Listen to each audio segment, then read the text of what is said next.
তারেক রহমানকে বহনকারী বিমান সিলেটের ওসমানী আন্তর্জাতিক বিমানবন্দরে অবতরণ করেছে। সকাল ৯টা ৫৬ বাংলাদেশের মাটি স্পর্শ করেছে বিমানটি। বাংলাদেশ সময় বৃহস্পতিবার ১২টা ১৭ প্রথম প্রহরে লন্ডনের হিথ্রো বিমানবন্দর থেকে বাংলাদেশের উদ্দেশ্যে যাত্রা করে বিমানটি।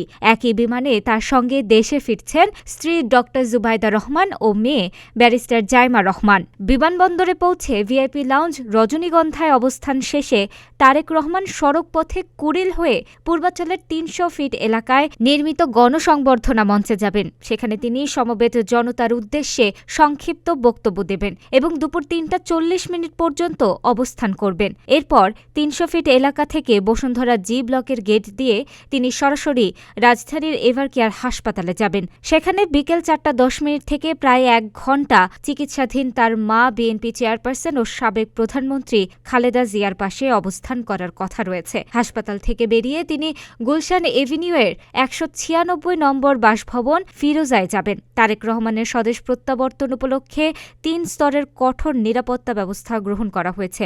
নিরাপত্তার স্বার্থে বৃহস্পতিবার সন্ধ্যা ৬টা পর্যন্ত শাহজালাল আন্তর্জাতিক বিমানবন্দরে দর্শনার্থী প্রবেশ নিষিদ্ধ করেছে বেসামরিক বিমান চলাচল কর্তৃপক্ষ।